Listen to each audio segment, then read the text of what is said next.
بسم اللہ الرحمن الرحیم۔ میاں محمد اشفاق آپ کو سلام عرض کرتا ہے۔ دوستو، گرفتاریوں کا موسم ہے۔ آج ایک کے بعد اگلے رہنما کی گرفتاری ہو رہی ہے۔ کچھ لوگوں کا خیال ہے کہ یہ رہنما ہیں، کچھ کا خیال ہے کہ یہ راہزن ہیں۔ بہرحال اپنے اپنے نقطۂ نظر سے دوست آزاد ہیں، کسی کو رہنما سمجھیں یا کسی کو راہزن، لیکن بہرحال جو عوام کے حالات ہیں، خاص طور پہ گزشتہ 20 سالوں کے اندر جو اس ملک کے ساتھ ہوا، اس سے لگتا یہی ہے کہ اس ملک میں رہنماؤں کی نہیں، راہزنوں کی حکومت رہی ہے، خواہ وہ پرویز مشرف کا دور اقتدار ہو یا اس کے بعد پیپلز پارٹی یا مسلم لیگ نواز کا دور اقتدار۔ تو یہ وہ رہنما ہیں جو اصل میں راہزن ہیں، جنہوں نے اس ملک کی نہ صرف جغرافیائی سرحدوں کی انہوں نے نقصان پہنچانے کی کوشش کی، اس ملک کی ایک معیشت ہے اس کو نقصان پہنچانے کی کوشش کی، اس کے علاوہ نصاب تک انہوں نے بدل ڈالا۔ اور بدلنے کی وجہ کیا تھی؟ وجہ یہ تھی کہ یہ راہزن نہ صرف ہمارا مال لوٹنے میں مصروف ہیں بلکہ ہماری اخلاقیات کو بھی تباہ کرنے کے در پہ رہے۔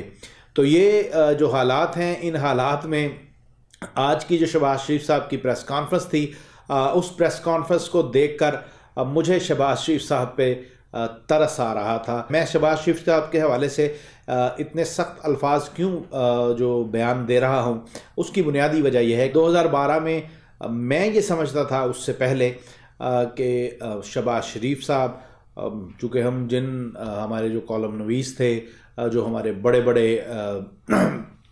مفکر تھے، ان کی تحریریں، ان کی گفتگو سن کر ہم اس بات پہ متفق تھے کہ یہ بڑے نیک لوگ ہیں یا کم سے کم چھوٹے چور ہیں، لیکن حقیقت حال کچھ اور نکلی۔ میرے پاس کچھ ڈاکومنٹس آئے جن ڈاکومنٹس کے مطابق شہر اقبال کے اندر 77 کروڑ روپے کی کرپشن کی گئی تھی۔ ان ڈاکومنٹس کو دیکھنے کے بعد پہلے تو میں نے سوچا کہ کیوں نہ اس پر کالم لکھا جائے یا اس کو ٹی وی یا اخبار کے ذریعے اس کو ہائی لائٹ کیا جائے۔ پھر مجھے اطلاع ملی کہ شہباز شریف صاحب سیالکوٹ تشریف لا رہے ہیں۔ میں نے ان کے آنے کا انتظار کیا اور سیالکوٹ چیمبر آف کامرس میں میں نے ان کے سامنے یہ فائل رکھ دی۔ جب فائل رکھی تو اس وقت بھی ہمارے سیالکوٹ کی کچھ شخصیات نے وزیر اعلیٰ پنجاب کو یہ گزارش کی کہ اس پر چیمبر آف کامرس کی ایک کمیٹی بنا دیتے ہیں اور وہی ان ڈاکومنٹس کو دیکھے اور وہی اس پر فیصلہ کر لے کہ کیا یہ ڈاکومنٹس صحیح ہیں یا نہیں۔ تو میں نے اس پر اعتراض کیا۔ میں نے گزارش کی کہ اگر محکمانہ طور پر اس پر کوئی انکوائری نہیں ہوتی تو مجھے یہ فائل واپس کر دے، میں یہ کسی کو نہیں دوں گا۔ پھر وزیر اعلیٰ پنجاب شہباز شریف صاحب نے میرا کندھا تھپتھپایا، مجھے بڑی تسلی دی، مجھے یقین دلایا اور میری بڑی تعریفیں کی کہ آپ نے بڑا اچھا کام کیا ہے کہ آپ نے یہ چیزیں میرے نوٹس میں لائے ہیں۔ اور میں بڑا مطمئن ہو گیا کہ اللہ نے چاہا تو یہ وہ لوگ جنہوں نے اس ملک کے خزانے کو لوٹا ہے، یہ لوگ اپنے انجام کو پہنچیں گے۔ اور میں آپ کو صحیح بتا رہا ہوں، مجھے پورا یقین تھا کہ اس پر وزیر اعلیٰ پنجاب ضرور ایکشن لیں گے، لیکن ہوا کیا؟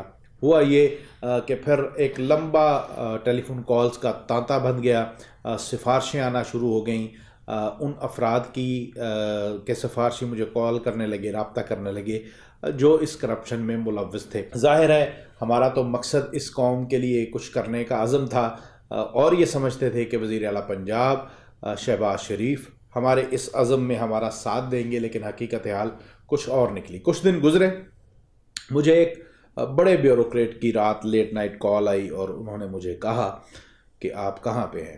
میں نے گزارش کی کہ میں گھر پہ ہوں، سردیوں کا موسم تھا۔ انہوں نے کہا کیا ہماری ملاقات ہو سکتی ہے؟ میں نے کہا جی بالکل ہو سکتی ہے۔ خیر میں ان سے ملا۔ ملنے کے بعد انہوں نے مجھے کہا کہ یہ فائل آپ نے کہاں سے لی؟ میں نے کہا یہ تو اگر آپ مجھ سے سمجھتے ہیں کہ میں اپنا سورس آپ کو بتا دوں گا تو یہ تو آپ کی نادانی ہے۔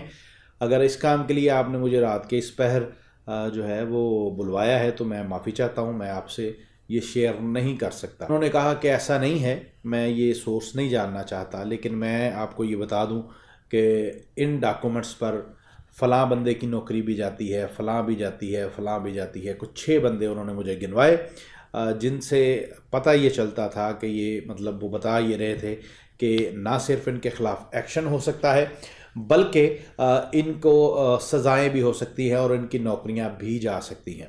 میں نے مؤدبانہ انداز میں ان سے گزارش کی کہ مجھے یہ نہ بتائیں کہ اس پر کیا کیا ہو سکتا تھا، بلکہ میں یہ جاننا چاہتا ہوں کہ کیا کچھ ہوا ہے. تو انہوں نے وہی فائل جو وزیر اعلیٰ پنجاب مجھ سے لے کر گئے تھے اور مجھے یقین دہانی کروائی تھی، اپنا سیکٹری کا نمبر دیا تھا کہ آپ ان سے رابطے میں رہیں، آپ کی ضرورت پڑی تو آپ کو جو ہے وہ لاہور بھی بلوائیں گے. بہت ساری ایک لمبی تفصیل ہے، اس پر میں نہیں جاتا. وہ فائل ایگزیکٹلی وہی فائل ان صاحب کے پاس تھی اور ان کا یہ کہنا تھا کہ انہیں اوپر سے یہ آرڈر آ گئے ہیں کہ اس فائل کو داخل دفتر کر دو.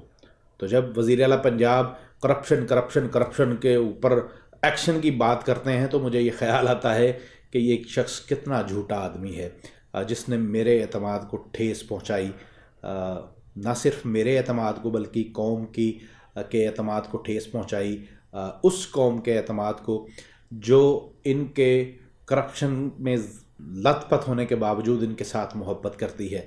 تو بہرحال اپنے انجام کو یہ پہنچ رہے ہیں. جو موجودہ حکمران ہیں اگر انہوں نے بھی اسی روش پہ چلے تو ان کا انجام مجھے یہ یقین ہے کہ جلد آئے گا. ان کو تو 40 سال مل گئے تھے، ان کو 40 سال بھی نہیں ملیں گے. وہ لوگ جو حکمران ہیں یا وہ لوگ جو حکمران تھے انہیں توبہ کرنی چاہیے، اپنے رب کی طرف رجوع کرنا چاہیے. کتنی دیر آپ یوں ڈیفینڈ کرتے رہیں گے ان معاملات کو جو بالکل ساری دنیا کے سامنے واضح ہیں. آپ کی پریس کانفرنس کے بعد جب شہزاد اکبر پریس کانفرنس کر رہے تھے تو ایک آپ کی جانب سے اٹھائے گئے سوال کا وہ پوسٹ مارٹم وہ کر رہے تھے. تو آپ کا کیا خیال ہے کہ لوگ شعور نہیں رکھتے؟ آپ لوگوں کے وزڈم کا امتحان نہ لیں اور اس قوم کا لوٹا ہوا پیسہ واپس کریں. اور یہ جو دھیلے کی کرپشن پہ آپ اپنے آپ کو سیاست چھوڑنے کی باتیں کرتے تھے، آج پھر آپ نے ایک دعویٰ کیا ہے. وہ دعویٰ ہے، آپ فرما رہے ہیں کہ پاکستان کا جو نام بدنام ہوا ہے برطانیہ کے اخبار ڈیلی میل پہ خبر چھپنے کے بعد، اس خبر کے حوالے سے میں برطانیہ کی عدالتوں سے پاکستان کو انصاف دلاؤں گا.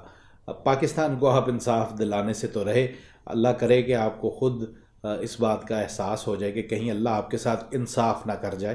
انصاف نہ مانگے، اللہ سے رحم مانگے. اگر آپ یہ سمجھتے ہیں کہ انصاف ہوا تو خدا جانتا ہے کہ کون کس جگہ پہ رسوا اور خوار ہوتا ہوگا. اب تک کے لیے اتنا ہی. میں آپ سے گزارش یہ کروں گا کہ آپ بھی کمنٹ سیکشن میں اپنی رائے کا اظہار ضرور کیا کریں تاکہ ہمیں آپ کی آراء بھی پہنچتی رہے اور ہم اپنی گفتگو میں آپ کی آراء کو بھی شامل کرتے رہیں. اپنی تنہائیوں، اپنی محفلوں اور اپنی دعاؤں میں ہم سب کو یاد رکھیے گا. اللہ حافظ.